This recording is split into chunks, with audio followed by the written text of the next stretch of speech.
The morning the divorce was finalized, I didn't even hear the gavel. My lawyer said something about closure and fresh starts, but I just sat there in my stiff chair, staring through the glass of water in front of me like it might show me something I hadn't noticed before. Maybe a version of my life where things hadn't gone sideways. Clara wasn't there. She didn't even show up in person. Signed electronically. Convenient. Clean. Cold. I walked out of the courthouse into the brittle sunlight, not sure if it was too hot or too bright.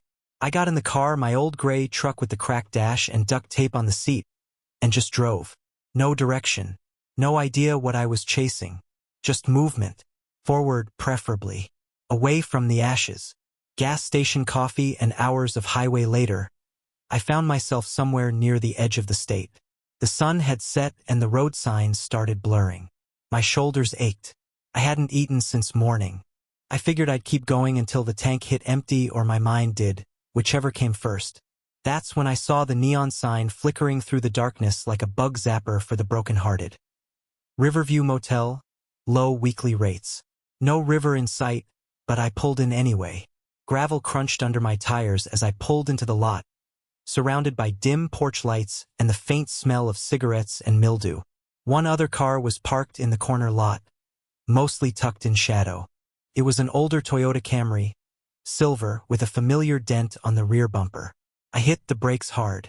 My brain didn't catch up for a full 5 seconds. Then it did. Clara's car. Same make, same model, same little rust spot where she hit a parking meter in Denver and laughed it off like it was no big deal. She said the dent gave it character. I said it gave me anxiety. We met halfway on most things, but not that. She never fixed it. My hands tightened on the steering wheel. My first instinct was to tell myself I was wrong. Maybe it just looked like her car. People dent things. Coincidences happen. Except they don't. Not like this. Not tonight. I got out of my truck slowly and walked into the motel office. The bell above the door jingled like something out of a bad movie. The man behind the desk looked like he'd been watching the same late-night game show for 3 hours straight, barely blinking. He wore a faded red polo and his name tag read Ronnie. "Need a room?" he asked without looking away from the screen. "Yeah," I said, clearing my throat. "Just one night. 85, cash or card?" "Cash." I pulled out my wallet, but before I handed over the bills, I asked casually, "Place busy tonight?" "Not really," Ronnie mumbled. "Just 1 or 2 folks checked in earlier. One lady showed up this afternoon. Clara, I think her name was. She was with some guy." He said it like he was telling me the weather, like he hadn't just sent my stomach into a freefall. "You know which room?" I asked, my voice a little too flat. He shrugged. "Couldn't say. She asked for one with a window that faced the woods. Said she wanted quiet. Didn't make much small talk." I nodded and handed him the money. He gave me a key, room 8, and gestured vaguely down the row of doors. "You want ice? Machine's busted. And don't try the vending machine unless you're into expired Fritos." "Thanks," I muttered, already halfway out the door. The lot was silent. I didn't go to my room right away. I walked slowly past the row of windows. Most had their blinds drawn tight, but one near the end had its curtains slightly askew, just enough to catch a glimpse. I shouldn't have looked. I knew I shouldn't, but I did. Inside, the glow of the television lit up the small space. I could see 2 ceramic mugs on the table, one with lipstick, the other not. Steam rising from both. And on the floor, beside the edge of the unmade bed, a pair of worn men's sneakers. Not mine. The room felt warm. Lived in. Occupied. That's all I needed to see. I kept walking. Back in my room, I dropped onto the bed like I had weights in my bones. The sheets smelled like bleach and old smoke. I stared at the water stain on the ceiling for what felt like an hour. The silence wasn't peaceful. It pressed in on me like a second skin. Clara texted me around 10:30. "Hey, just a quick trip out of town with a friend. Trying to get my head clear. Hope you're doing okay." Just like that. No punctuation. No questions. No mention of the fact that today was the day our marriage legally ended. No acknowledgement of anything remotely real. I didn't respond. I didn't throw the phone. Didn't scream. Didn't cry. I just laid there with the weight of everything pressing down. The kind of stillness that doesn't come from peace, but from being too tired to feel anymore. I didn't sleep much. Every time I closed my eyes, my brain played reruns of our last year together. Every missed call, every last-minute business trip, every half-hearted kiss goodbye. All the little flags I'd waved off as nothing more than stress or routine or bad timing.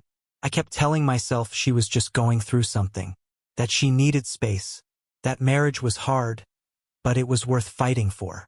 Turns out I was shadowboxing a ghost.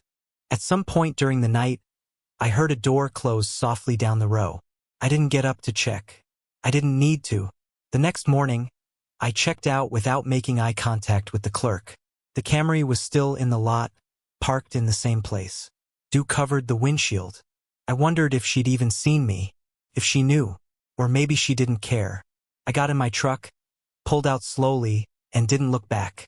On the way out of town, I stopped at a gas station. While the tank filled, I leaned against the hood and stared out at the empty road, trying to remember the last time Clara had looked me in the eye and meant it. Couldn't. After that night at the motel, something inside me cracked open. Not like an explosion. Not like a movie scene with shouting and storming out and broken glass on the floor. It was quieter than that, slower. Like a leak under the floorboards you don't see until the whole foundation starts to rot. I couldn't get that motel image out of my head. 2 coffee mugs. Pair of sneakers. The curtain that didn't quite close. That text from Clara, vague and effortless. I kept replaying it. I'd been driving away from the divorce, trying to leave it behind, and somehow, she'd still managed to meet me on the road ahead. Just not alone.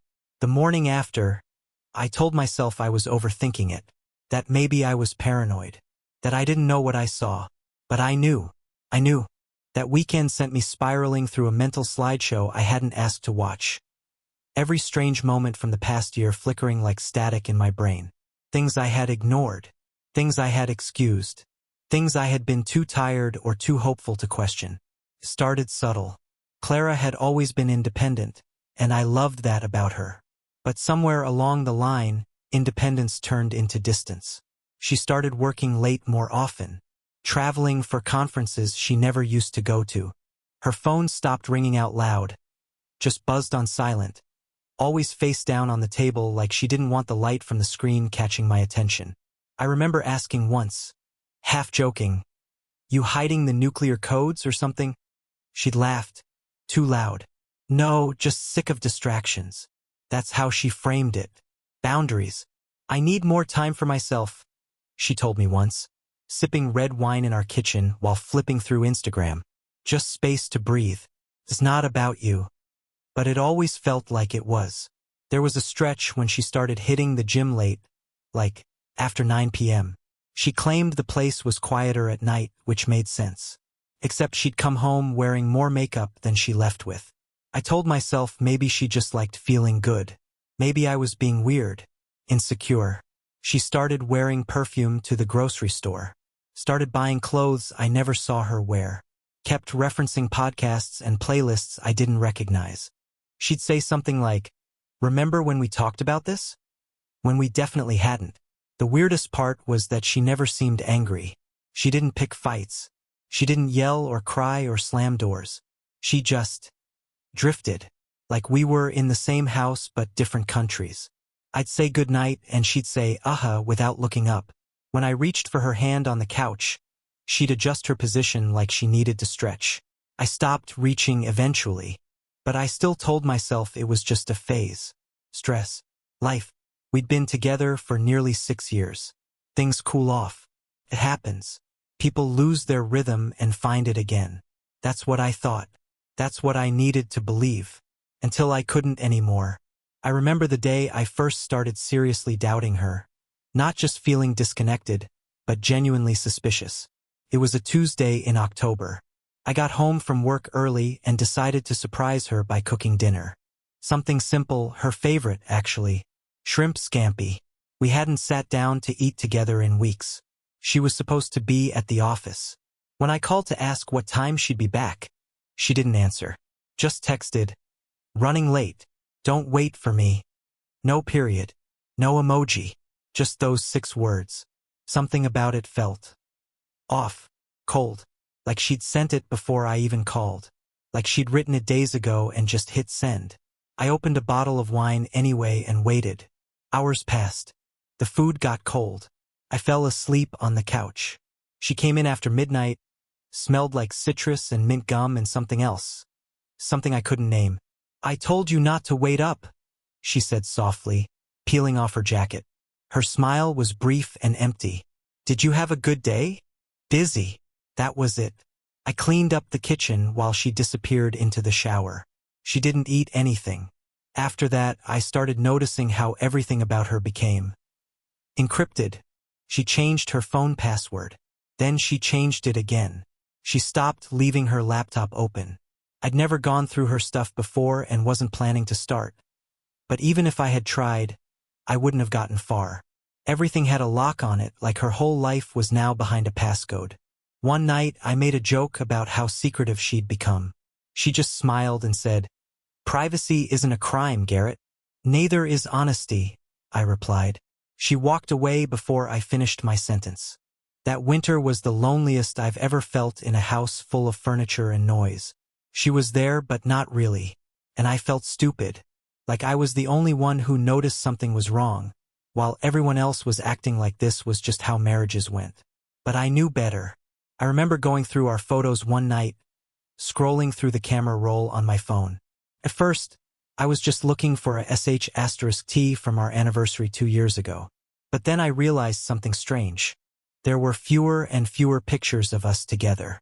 And then, none. The last photo I had with Clara was from a wedding we attended nearly 10 months before the divorce. We were dressed up, smiling, champagne in hand. But even in that picture, she was leaning slightly away from me. I zoomed in. Her eyes weren't on me. They were looking somewhere off to the side. And I hadn't noticed it until that night. That's when I started putting things together. Her weekend yoga retreats that never had photos. Her sudden interest in solo vacations. Her insistence that we didn't need to share calendars anymore. The fact that I didn't even know the names of her coworkers anymore, because every time I asked, she'd say, "It's not important, just office stuff." She'd vanished by inches. Not with a bang, not with a fight, but slowly, carefully, deliberately. And the worst part? I let her. Because I didn't want to admit that the woman I fell in love with might have been halfway out the door long before I noticed. Because I thought love was about patience, about loyalty, about weathering the storms together. But now I wonder if I was weathering a storm alone while she was already standing in the sun somewhere else.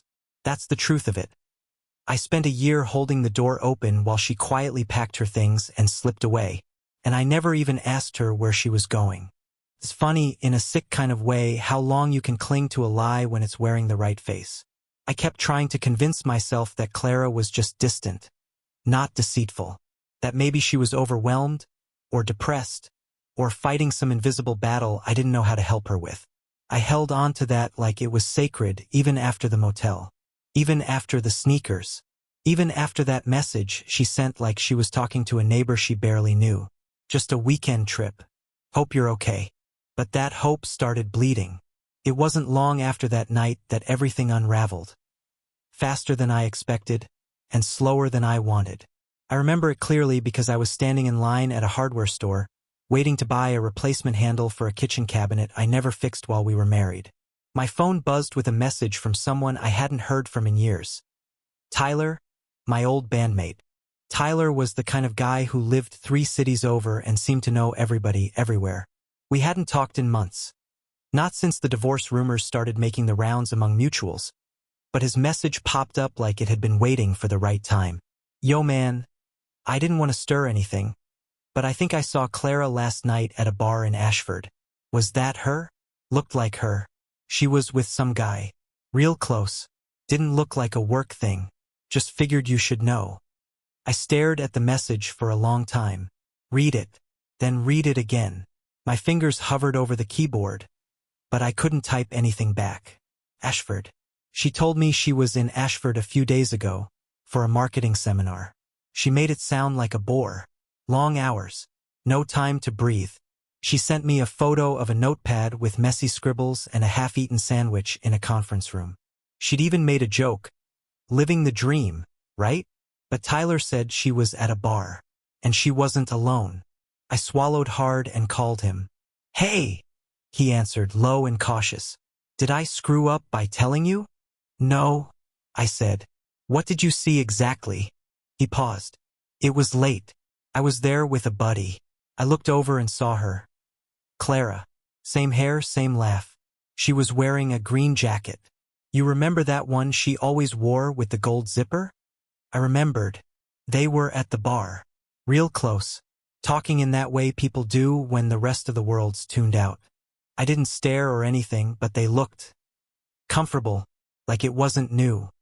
"Do you remember what he looked like?" "Big guy. Maybe mid-30s? Kinda rugged. Brown hair. I noticed his shoes, don't ask me why. I think it's 'cause they were these worn-out Adidas, black with white stripes, but the laces didn't match. One was red, one was white. Weird detail, I know. But I remembered those sneakers. The ones I saw under the motel bed. That was it. The moment the floor gave way. I thanked Tyler, hung up, and sat there in the parking lot, the cabinet handle in my lap, while the cold truth pressed itself against my chest like a boulder. It wasn't a work trip. It wasn't a coincidence. It wasn't paranoia. Every question I had buried for the last year suddenly had an answer. And that answer had a face. And a name. And a pair of stupid mismatched shoelaces. I didn't cry. I didn't rage. I didn't even drive home right away. I just sat there with the engine running, thinking about every Friday night she said she needed space. Every Sunday morning she came home from yoga with hair that smelled like a different shampoo. Every Wednesday she worked late but never had emails to prove it. She hadn't left when she signed the divorce. She'd been gone for a long time. I just didn't want to believe it. I wish I could say I did something bold right then. I didn't. I didn't drive to Ashford. I didn't track her down. I didn't blow up her phone demanding answers. I just drove home, quietly, opened the front door of my too-empty apartment, dropped the cabinet handle on the kitchen table, and stared at the blank wall across from me like it owed me something. That night, I poured myself a drink, something stronger than usual, sat on the couch, let the silence crawl over me like ivy. The thing that got me wasn't the betrayal exactly. It was the timing. Clara had been mourning the marriage months before I knew we were dying. She'd been preparing her exit, planting the seeds for a life without me while I was still trying to resuscitate what we had. I remembered all the dinners I'd cooked, trying to make her smile. The vacations I tried to plan, always met with bad timing or too much going on. The playlists I made, the dates I suggested, the books I left on her nightstand because I thought they might speak to her. All while she was somewhere else, physically and emotionally, with a guy who wore mismatched sneakers. I thought about confronting her, but I didn't. I wasn't sure what I wanted from her anymore. An apology? An explanation? Closure? None of it would change the truth. None of it would make that motel curtain close all the way. None of it would take back the months she spent in two worlds, hers and mine, pretending to be present when she was already gone. Instead, I did something I hadn't done in a long time. I printed everything. I took *TS of the texts, the message from Tyler. I found the bar on Google Maps, zoomed in on the storefront like it would confirm something more. I printed the image, printed the photo Clara had sent me from that conference. Same day, same time Tyler said he saw her across town. I laid it all out on the kitchen table like evidence in a crime scene. Not for her, for me. Because for so long I had questioned myself. My gut, my memory. I convinced myself I was insecure, that I was overthinking, suffocating, jealous, paranoid. But I wasn't any of those things. I was right. She had just gaslit me into thinking I wasn't. That was the part that made my hands shake. The emotional manipulation. The quiet rewriting of reality until I didn't trust my own instincts anymore. That was worse than the cheating. The erasure of my voice in my own marriage. I sat there, breathing in that truth like it was smoke. The next day, she texted again. "Hope you're doing okay. Just wanted to let you know I'm gonna pick up a few things from the apartment next week. Shouldn't take long. No explanation. No mention of the guy. No mention of Ashford. Just logistics. I didn't respond. I watched the dots appear like she was still typing, then disappear. And that silence, the space between what she didn't say and what she knew I already knew, was the only confirmation I needed. You know that feeling when someone doesn't deny something because they already know they've been caught? That was it. I thought about what I'd say if I saw her again. I imagined a dozen versions. One where I kept calm. One where I asked her why him. One where I told her I still loved her. One where I said nothing at all. But the more I thought about it, the more I realized none of those scenes mattered. She'd already told me everything I needed to know, without ever saying a word.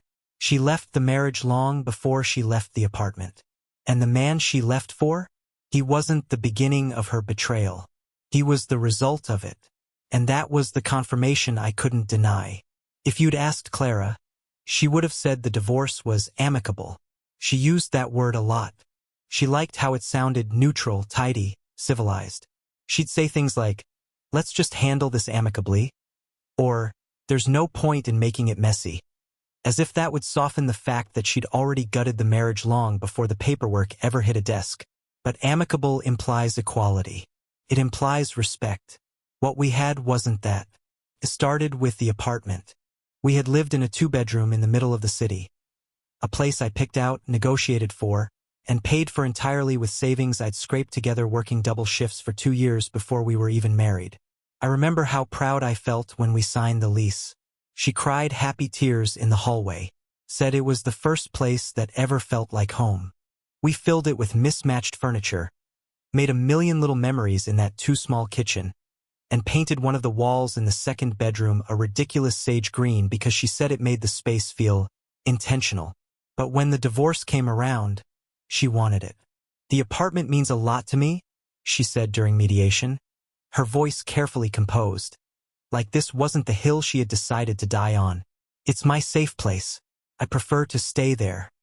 I sat across from her at the long wooden table, every inch of my body screaming to object. Not because I couldn't find another place to live. Not because I needed the furniture. But because it was mine. I built that place from nothing. Paid every rent check. Made every repair. And she wanted to take it under the banner of emotional stability. My lawyer leaned over and whispered, "We can fight this. You have receipts, bank statements. It's yours by contribution." But I looked at Clara, and I knew I wasn't going to fight her. What would have been the point? To keep walls that had already heard her lie to me? To hold on to a bed she'd probably already shared with someone else? No, I didn't want it anymore. Not like that. So I told my lawyer to let it go. She blinked at me when she heard that. Just once. Almost like she hadn't expected me to surrender so quickly. I couldn't tell if it was guilt or victory in her eyes. Probably both. But that was only the beginning. The more we dug into the paperwork, the clearer it became that Clara wasn't interested in clean lines. She wanted control. She wanted the optics of peace without the responsibility of fairness. She'd gone through everything, every shared account, every line item of our past, and highlighted what she believed she was entitled to. She kept saying things like, "Well, technically, and in my opinion," and "we agreed this was shared," even when it wasn't. She wanted the apartment, the couch, the vinyl records we collected together. The espresso machine she never used until she started waking up earlier and leaving the house with perfect hair. She even asked about the dog we never got, but that she had included in her proposal like it was already hers. "I know we never got him," she said, "but I'd still like to keep that plan open if possible." I didn't know if I wanted to laugh or throw something through a window. It felt less like a divorce and more like a strategic exit from a partnership she'd been preparing to abandon for months. She didn't just want her freedom. She wanted to keep the parts of the life I built that still had value to her. And the kicker? She didn't apologize. Not once. Not for the lies. Not for the late nights. Not for the motel. Not for the other guy. Not for slipping away and then calling the escape route mutual. She never even admitted to any of it. When we spoke during meetings, because she never met me alone, she kept her tone light. like she was dealing with a coworker she didn't particularly like. No emotion, no anger, no grief, just negotiation. Like I was just another box on her checklist. At one point, I asked her, "Why are you really doing this?" Not the divorce. I get that part. I mean this whole performance.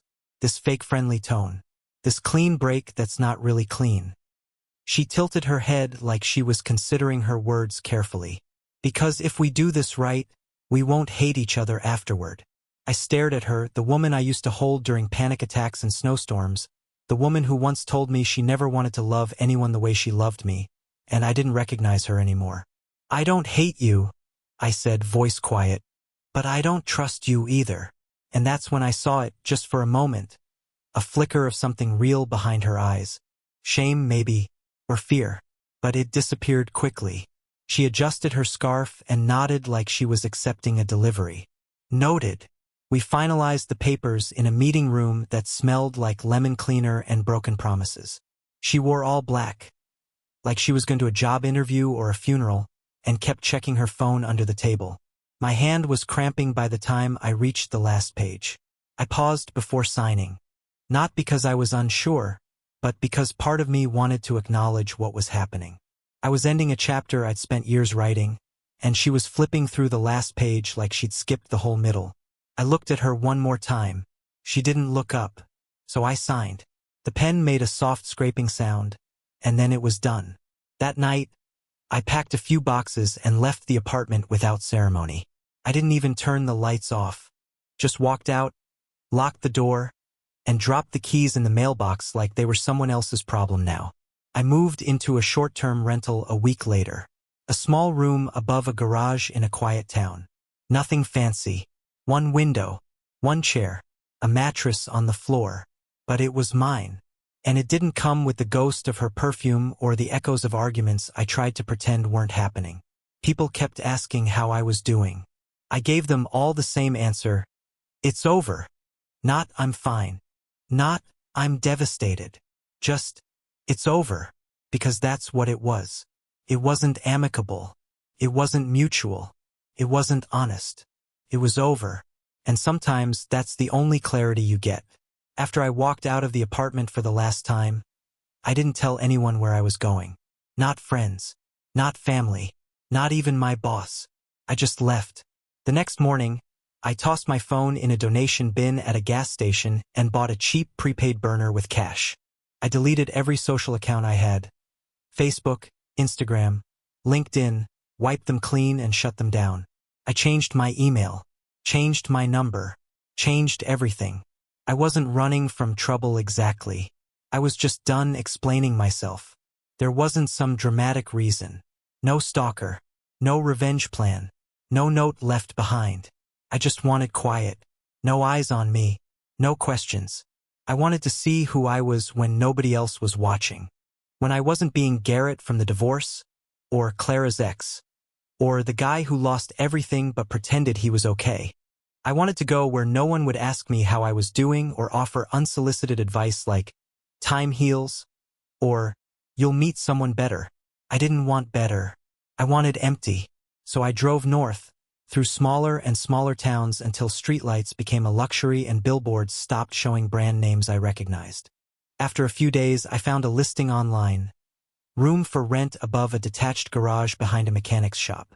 The place had no kitchen, a slanted ceiling, and smelled faintly of old oil and cedar. It was perfect. The man who owned the place was named Tom.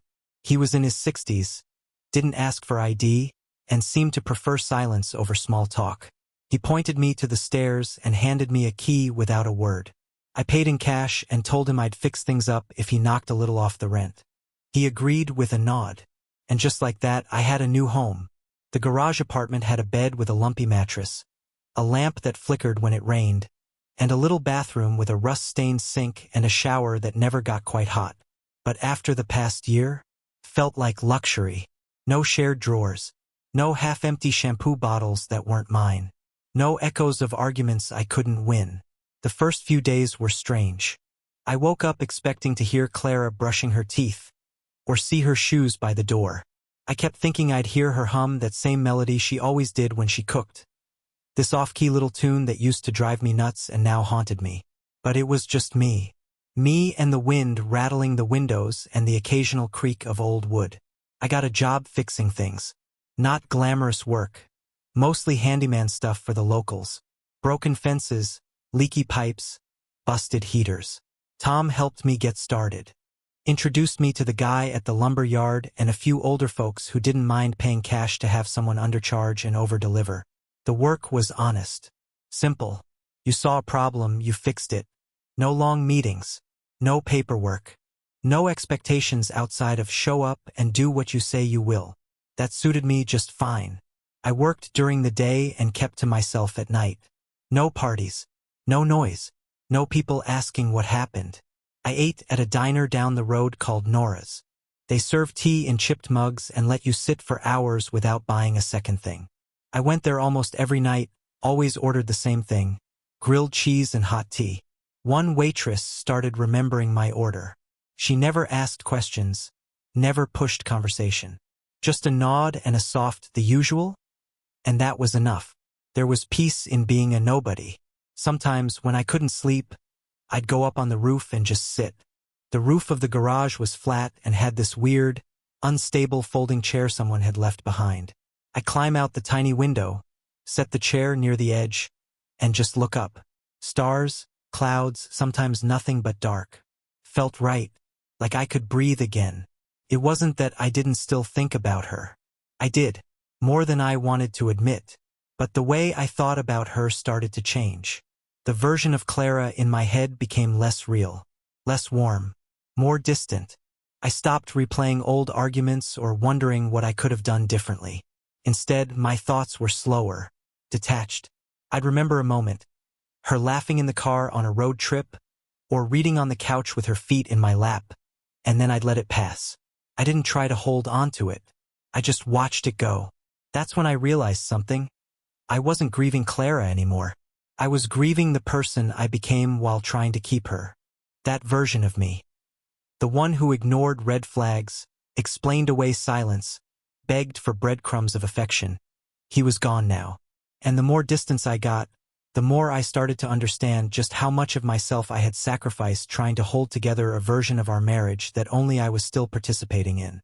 There were whole months where I carried the weight of both of us, made excuses for her apathy, blamed her mood swings on work stress, told myself that the lack of touch of Macy, of even basic conversation was just a phase. But now, with no one left to lie to, not even myself, I saw it for what it was. She had left long before she physically walked out.